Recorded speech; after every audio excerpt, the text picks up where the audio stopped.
राधे राधे। व्रत विधि उपाय में सभी लोगों का स्वागत करती हूँ। आशा करती हूँ सब लोग बहुत अच्छे हैं। आज के वीडियो में हम देखेंगे करवा चौथ की पूजा हम घर पर कैसे करेंगे। सरल पूजा विधि मैंने आप लोगों के साथ शेयर करके रखा है।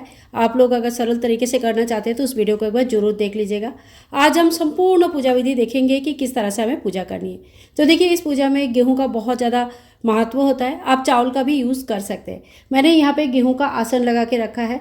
2 आसन मैंने लगाया करवा के लिए, 1 आसन गणेश जी के लिए, 1 आसन दीप स्थापना के लिए और 1 आसन करवा चौथ की माता का जो फोटो या मूर्ति जो भी आपके पास है उनकी स्थापना के लिए।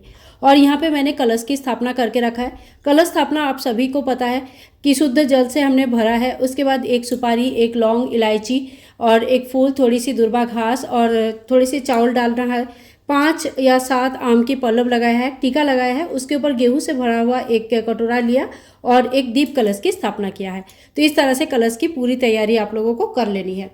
ठीक है। अब इसके बाद हम जो करवा चौथ की माता का जो फोटो या मूर्ति आपके पास जो भी है उनको स्थापना करनी है। तो देखिए, मेरे जो फोटो है इसमें शिव परिवार का फोटो है, इसीलिए मैंने भगवान शिव जी के अलग से मूर्ति का या कोई भी फोटो का स्थापना नहीं कर रही हूँ। लेकिन अगर आपके यहाँ पे माता के सामने अगर गणेश जी, शिव जी बना हुआ नहीं है तो आप अलग से उनकी कोई मूर्ति या फोटो ले सकते हैं।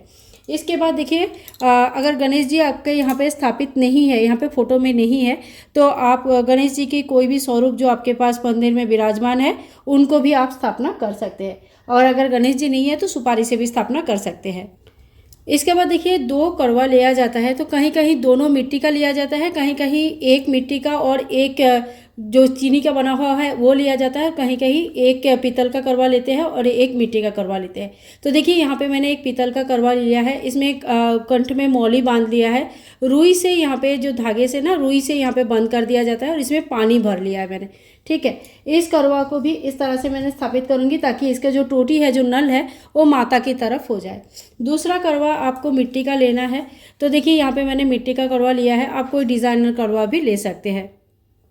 तो इसके बाद देखिए, इसको किसी अनाज से भरा जाता है। आप चाहे तो इसमें ड्राई फ्रूट्स भर सकते हैं, कोई भी अनाज से भर सकते हैं, गेहूं से भर सकते हैं, कोई भी जो भी अनाज आपके यहाँ पे है उस अनाज से इसको पूरी तरह से भर दिया जाता है। अब इसके ऊपर हम ढक्कन लगा देंगे और ढक्कन के ऊपर कोई मीठा रख देंगे। आपके पास जो भी मीठा है वो मीठा आप रख सकते हैं, और नहीं तो बतासा वगैरह अगर है तो बतासा भी रख सकते हैं। यहाँ पे मैंने लड्डू और बतासा रख दिया।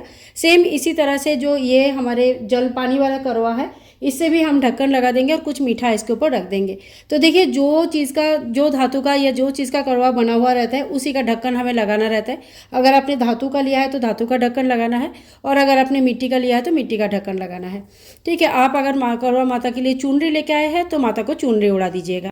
इसके बाद आप यहाँ पे एक घी का दीपक का स्थापना करेंगे और दीपक को हम प्रज्वलित कर लेंगे। जो दीपक हमने कलश के ऊपर रखा है और जो दीपक सामने रखा है, दोनों दीपक को हम प्रज्वलित कर लेंगे।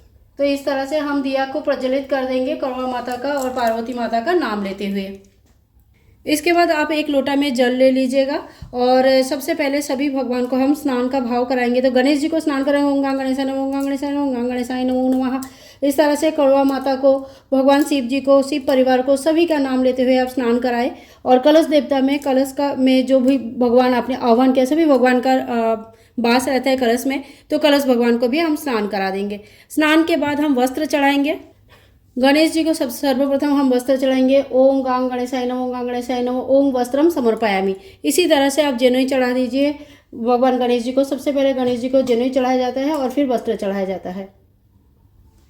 हम गणेश जी को वस्त्र चढ़ा दिया है, जनेऊ चढ़ा दिया है। इसके बाद हम सभी भगवान को टीका कर लेंगे। गणेश जी को आप हल्दी कुमकुम का टीका कर सकते हैं, रोली का टीका कर सकते हैं। तो यहाँ पे हमने गणेश जी को टीका कर दिया। करवा माता को आप टीका कर दीजिएगा, माँ पार्वती को, और जो भी देवी देवता यहाँ पे अपने विराजमान है सभी को टीका कर दीजिएगा। तो इस तरह से टीका करने के बाद आप चंदन का टीका भी जरूर ले लीजिएगा। भगवान शिव जी को रोली का टीका नहीं लगता है, ध्यान रखिए। तो भगवान शिव जी को यहाँ पे हमने चंदन का टीका लगाया, गणेश जी को भी हम चंदन का टीका लगाएंगे। साथ साथ में हमने दोनों करवा को भी टीका कर देंगे और साथ साथ में ये जो हमने कलश स्थापना किया है, कलश स्थापना में कलश को भी टीका कर देंगे। तो सभी भगवान को इस तरह से हमें टीका करनी है, पूजन करनी है इस तरह से। तो देखिए, इसी तरह से हमने सभी भगवान को टीका कर दिया है। इसके बाद हमें इसके बाद हमें गणेश जी को फूल और साथ साथ में दुर्वा घास चढ़ानी है। तो आपके पास लाल फूल है तो आप लाल फूल चढ़ा दीजिएगा, दुर्वा घास है दुर्वा घास चढ़ा दीजिएगा, और अगर फूल नहीं है तो बिना फूल का भी आप पूजन कर सकते हैं। साथ में कड़वा माता पार्वती माता के लिए भी फूल चढ़ा दीजिएगा। और अगर आपके पास बेलपत्र है तो बेलपत्र के ऊपर थोड़ी सी चंदन लगा के या अपनी मनोकामना लिख के आप भगवान शिव जी को चढ़ा सकते हैं। तो देखिए, भगवान शिव जी को बेलपत्र चढ़ाना बहुत अच्छा माना जाता है और अपनी सभी प्रकार का मनोकामना पूर्ण हो जाती है। पति की लंबी उम्र के लिए, अच्छे स्वास्थ्य के लिए, सभी तरह का उन्नति के लिए इस पूजन का किया जाता है। तो माता पार्वती भगवान शिव जी की साथ में पूजा करना बहुत ही शुभ माना जाता है। इसके बाद देखिए, माता को सुहाग की सामग्री चढ़ाया जाता है। तो आप साड़ी दे सकते हैं, चुनरी दे सकते हैं, या तो फिर आपको रुमाल या जो भी आपका सामर्थ्य है उस हिसाब से आप कुछ कपड़े ले लीजिएगा, सुहाग का सामग्री ले लीजिए और माता को सबसे पहले सुहाग का सामग्री अर्पण किया जाता है। तो देखिए, इसमें से कुछ सामग्री दान किया जाता है और कुछ सामग्री आप खुद भी अपने लिए भी रख सकते हैं। इसके साथ साथ भी आपने जो सिंदूर दान जो है, माता पार्वती को सिंदूर जरूर लीजिएगा। तो इस तरह से माता पार्वती को सिंदूर लगा दीजिए, कड़वा माता को सिंदूर लगा दीजिए, और जो बचा हुआ सिंदूर हाथ में रहता है ये अपने मांग में भर सकते हैं। ये माता पार्वती का आशीर्वाद होता है। सुहाग लेना भी होता है। देखो, अलग अलग जगह पे अलग अलग तरीके से सुहाग लिया जाता है। कोई कोई आंचल पल्लू में सिंदूर चढ़ाते हैं और उसको मांग में भरते हैं, कोई कोई हाथ से भी चढ़ाते हैं और उसको मांग में भरते हैं। तो देखिए, इसी तरह से हमें मांग में भर लेनी है सिंदूर, और माता पार्वती का आशीर्वाद हमें रहना है कि हम माता आपकी तरह हमारे सुहाग भी अक्षय अमर रहे और आपके आशीर्वाद हमारे पास हमेशा हमेशा के लिए रहे। इसके बाद देखिए, भोग प्रसाद में जो भी घर पर आप लोगों ने बनाया है वो चढ़ाइए। 4 फलों का विशेष महत्व होता है, 4 फल चढ़ाइए। सिंघाड़ा अगर आप लोगों ने लाए हैं तो सिंघाड़ा का इस समय विशेष महत्व होता है, तो सिंघाड़ा चढ़ाइए। और इस समय काफ़ी सारे पकवान बनाया जाता है। ये एक डेमो पूजा है, इसीलिए ज़्यादा पकवान मैंने कुछ भी नहीं बनाया है, पर जिस दिन पूजा होता है उस दिन घर में कुछ मीठा पकवान वगैरह बनाया जाता है। आप ज़रूर बनाइए और माता रानी को अर्पण कीजिए, लेकिन देखिए वो शुद्ध सात्विक होना चाहिए, इस बात का विशेष ध्यान रखें। और इसके साथ साथ ही हमें भोग में जल भी अर्पण करना है। जैसे हम भगवान को भोग चढ़ाते हैं उसके साथ साथ हमें जल भी अर्पण करना होता है। इसके बाद देखिए, हाथ में कुछ गेहूं के दाने आप ले लीजिएगा। और करवा चौथ के व्रत कथा के लिए इस तरह का बुक आता है, तो आपके पास अगर ये बुक है तो आप यहाँ से पढ़ सकते हैं। कोई कथा करने वाले आए हैं तो आप वहाँ से भी सुन सकते हैं, नहीं तो जो फोटो रहती है उस फोटो के नीचे भी कथा दिया हुआ रहता है, वहाँ से भी पढ़ सकते हैं। तो आपने हाथ में गेहूँ के दाने लेके करवा चौथ का व्रत कथा यहाँ पर पढ़ सकते हैं। पढ़ने के बाद बुक को हम यहीं छोड़ देंगे, और जो गेहूँ के दाने हैं उस गेहूं के दाने कुछ तो हमें इस जल के लोटे में छोड़ देना है, और कुछ हम करवा चौथ माता को चढ़ा देंगे, कुछ जो हमने करवा लिया है उसमें चढ़ा देंगे, और कुछ गेहूं के दाने जो बचेंगे ये हमें साड़ी के पल्लू में बांध के रख लेना है। जब हम रात को चांद की पूजा करेंगे, जब चंद्रमा निकलती है तो चांद की पूजा किया जाता है, उनको अर्घ दिया जाता है, तो उस वक्त इस गेहूं का दाना का अर्घ दिया जाता है। तो आप ये किसी रुमाल में भी बांध के रख सकते हैं या अपने दुपट्टा अपने साड़ी के पल्लू में भी बांध के रख सकते हैं। इसके बाद देखिए, बहुत जगह पे करवा फेरा जाता है। तो करवा, अगर आप लोग बहुत ज़्यादा लोग हैं एक साथ बैठ के करवा फेरते हैं तो बहुत अच्छी बात है।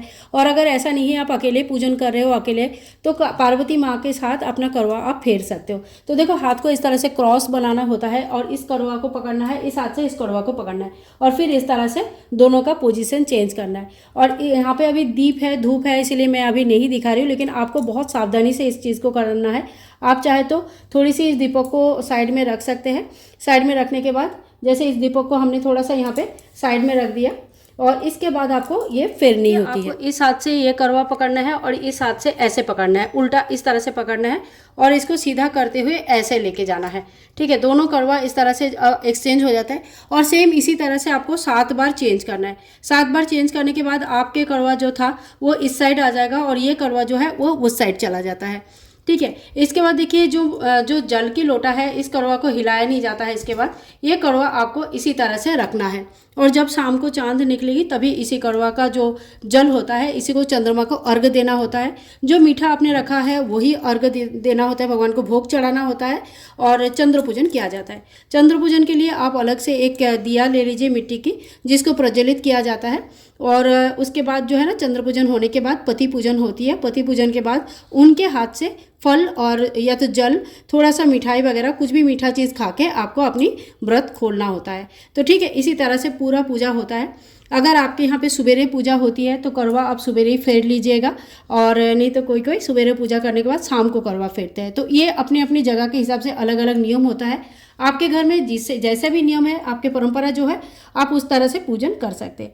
इस तरह से पूरा पूजा होने के बाद आप जो दीपक जलाया है, इसी से आप आरती कर लीजिए। गणेश जी की आरती किया जाता है तो आप गणेश जी की आरती कर सकते हैं, या तो फिर आप भगवान शिव जी की भी आरती कर सकते हैं। आरती होने के बाद हाथ में थोड़ी सी जल हम ले लेंगे और आरती के चारों तरफ इस तरह से जल घुमा देंगे, ठीक है। और इसी तरह से हमें जो है ना करवा चौथ की पूजा हमारा कंप्लीट होता है।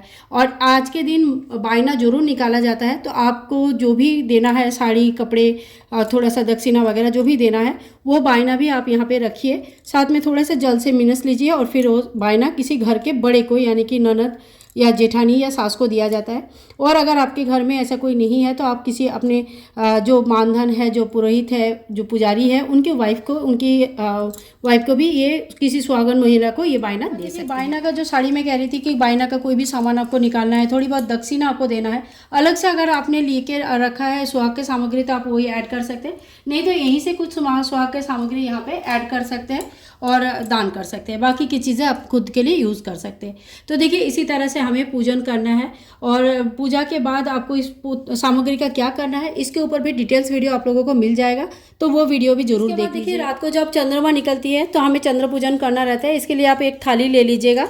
थाली में आप चंद्रमा को चढ़ाने के लिए थोड़ी सी अक्षत ले लीजिएगा, कुछ फूल ले लीजिए, साथ में अक्षत ले लिया हमने, चंदन ले लिया है, कुछ फूल ले लिया है। चंद्रमा को चढ़ाने के लिए यहाँ पे मैंने कलावा ले लिया है। अगर आपके पास चांदी की सिक्का है तो आप एक चांदी की सिक्का भी ले लीजिएगा। और चंद्रमा को इसी लोटे का जल से हम अर्घ दे देंगे, तो आप ये लोटे भी ले सकते हैं। या चंद्रमा को जल देने के लिए जो हमने करवा तैयार किया है वो करवा हमें लेना है। और अगर आपने सुबह पूजा कर लिया है तो इस लोटे का जो जल है ये भगवान सूर्यदेव को अर्घ दिया जाता है। तो शाम के लिए हमने जब पूजा कर लिया है तो ये करवा हम ले लेंगे। और ये जो मिठाई लिया है, ये मिठाई हम भोग स्वरूप भगवान चंद्रदेव को चढ़ा देंगे। साथ साथ में अगर आपके पास फूल है तो आप फूल भी ले लीजिएगा। तो यहाँ पे देखिए मैंने फूल भी ले लिया है। और भगवान चंद्रदेव को सफ़ेद चीज़ बहुत ज़्यादा प्रिय होता है, तो अगर आपके पास कच्चा गाय का दूध है तो अर्घ देने के लिए आप कच्चा गाय का दूध ले सकते हैं, या तो फिर कोई भी सफ़ेद चीज़ों का भोग जैसे बतासा वगैरह आप ले सकते हैं। इसके साथ साथ ही आप अपने पीने के लिए 1 गिलास पानी जरूर ले लीजिएगा। पूजा होने के बाद वो 1 गिलास पानी पी के आपको अपना व्रत खोलना है। और चंद्रमा को देखने के लिए एक इस तरह का जाली ले लीजिए। देखो डिज़ाइनर जाली है, सजा हुआ है, जैसे भी आपको ठीक लगता है, जो भी आपके पास अवेलेबल है वो जाली आप ले लीजिएगा। और साथ साथ में आपको लेनी है एक दीपक, जो कि चंद्रमा को पूजा करने के बाद, अर्घ देने के बाद वहीं पे हम छत पर ही छोड़ के आते हैं, ठीक है। और कोई कोई चंद्रमा को पान के पत्ते में भोग लगाकर चंद्रमा को अर्पण करते हैं। तो अगर आपके यहाँ पे ऐसा रिवाज है तो आप पान के पत्ते में भोग लगा के लौंग, इलायची, सुपारी, बतासा वगैरह और कुछ मिठाई इत्यादि रख के भोग लगा के चंद्रमा को अर्पण किया जाता है। साथ में दीपक को भी वहीं पे छोड़ा जाता है। तो इस तरह से चंद्र पूजन हो जाता है। चंद्र पूजन होने के बाद पति की पूजन कीजिए, पति का पैर छूइए, आशीर्वाद लीजिएगा उनसे। और उसके बाद उनके हाथों से जो 1 गिलास जल अपने अलग से रखा है वो जल पी के, थोड़ा सा मिठाई, ये जो भोग प्रसाद आप लेके जाएंगे इसी में से थोड़ा सा मिठाई खा के अपना व्रत खोलिए। पति को भी कुछ मीठा खिलाइए। और अगर वो गिफ्ट देते हैं तो खुशी खुशी जो भी देते हैं वो ग्रहण कर लीजिएगा।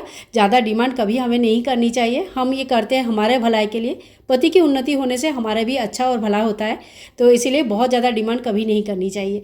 तो ठीक है, इसी तरह से हमें करवा चौथ की संपूर्ण व्रत करनी है। आई होप आज की वीडियो आप लोगों के लिए बहुत हेल्पफुल रहेगा। और अगर वीडियो में कुछ भी पसंद आया है तो please like, share and comment. Channel को सब्सक्राइब करके रखिएगा। मिलूंगी नेक्स्ट ब्लॉग में, तब तक के लिए हरे कृष्णा, राधे राधे, हैप्पी करवा चौथ।